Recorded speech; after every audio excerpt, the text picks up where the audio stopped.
অসম চৰকাৰৰ মন্ত্ৰী অশোক সিংঘালে আজি গোৱালপাৰাত পুনৰ এটা সাম্প্ৰদায়িক মন্তব্য কৰিছে। আমি এইটো গৰিহণা দিছোঁ, কাৰণ তেখেতে গোৱালপাৰা বুলিলেই দাড়ি, টুপি, পায়জামা বুলি বুজায় আৰু এনেধৰণৰ কথা কৈছে। আৰু এই কথাৰ দ্বাৰা কেৱল গোৱালপাৰা জিলাৰ মুছলমানসকলকে নহয়, গোৱালপাৰা জিলাৰ সকলো জনগোষ্ঠীৰ লোকক তেওঁ অপমানিত কৰিছে। আৰু তেওঁ প্ৰশ্ন কৰিছে যে মুছলমানসকলে যে পায়জামা ভৰিৰ সৰুগাঁঠিতকৈ অলপ ওপৰত পিন্ধে, এইটো কিয় পিন্ধে তেওঁ বুজি নাপায়। এইটো তেওঁ চিন্তা নকৰিলেও হ'ব। মুছলমানসকলে নিজৰ ইছলাম ধৰ্মৰ যি পৰম্পৰা, নীতি, আদৰ্শ আছে সেইমতে নিজৰ জীৱন নিৰ্বাহ কৰে।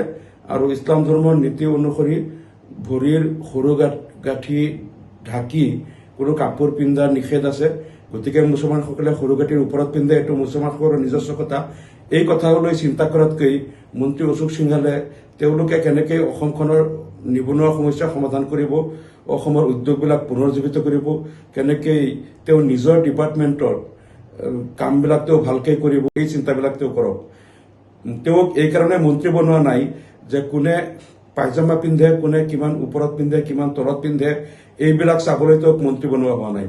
তেওঁ আমি দেখা পাইছোঁ কেইদিনমান পূৰ্বেও তেওঁ মিয়া জনগোষ্ঠীক তাচ্ছিল্য কৰি কিছুমান কথা কৈছিল আৰু মিয়াসকলৰ লগত বা মুছলমানসকলৰ লগত হলিগুলি নকৰিবলৈ অসমৰ অন্য জনগোষ্ঠী বা হিন্দু ধৰ্মী লোকসকলক তেওঁ আহ্বান জনাইছিল।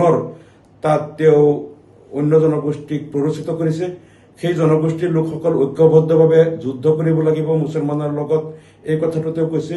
অৰ্থাৎ অসমৰ সাতামপুৰুষীয়া যি ঐক্য সম্প্ৰীতি আছে, শংকৰ আজানৰ মিলনভূমি, এইখন ৰাজ্যত যি সামাজিক সদ্ভাৱ সম্প্ৰীতি আছে, সেই সদ্ভাৱ সম্প্ৰীতি অসমৰ বিনষ্ট কৰি ইয়াত কেনেকৈ হিন্দু, মুছলমান আৰু বিভিন্ন ধৰ্মৰ লোকৰ মাজত এটা চিৰস্থায়ী বিভাজন সৃষ্টি কৰি কেনেকৈ এটা সামাজিক অস্থিৰতা সৃষ্টি কৰিব পৰা যায়, এইটো ষড়যন্ত্ৰ কৰিছে।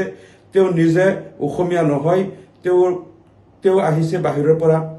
তেওঁ ৰাজস্থান, হাৰিয়ানা বা তেওঁৰ পূৰ্বপুৰুষ য'ত আছে তেওঁ তাত গুচি যাওক। অসমৰ মুছলমান হিন্দু লোকসকলে শ শ বছৰ ধৰি ইয়াত মিলাপ্ৰীতিৰে আছে, ঐক্যবদ্ধভাৱে আছে। ইয়াত অশোক সিংঘালৰ নিচিনা চালানী নেতা আহি পেলাই এই ধৰ্মৰ নামত বিভাজন সৃষ্টি কৰাৰ প্ৰয়োজন নাই। আমি সকীয়াই দিছোঁ, তেওঁ যাতে এনেধৰণৰ সাম্প্ৰদায়িক মন্তব্য আৰু যাতে নকৰে। আৰু নিৰ্বাচন আয়োগক আমি দাবী জনাইছোঁ, অশোক সিংঘালে ইয়াত যিটো ৰাভা শাসন পৰিষদে নিৰ্বাচনী সভাত যেনেকৈ সাম্প্ৰদায়িক মন্তব্য কৰিছে, তেওঁক নিৰ্বাচনী প্ৰচাৰ অভিযানৰ পৰা তেওঁক বেন কৰিব লাগে। নিৰ্বাচনী প্ৰচাৰ অভিযান যাতে তেওঁ চলাব নোৱাৰে, তেওঁৰ ওপৰত নিষেধাজ্ঞা জাৰি কৰিব লাগে। আমি নিৰ্বাচন আয়োগক দাবী জনাইছোঁ। ধন্যবাদ।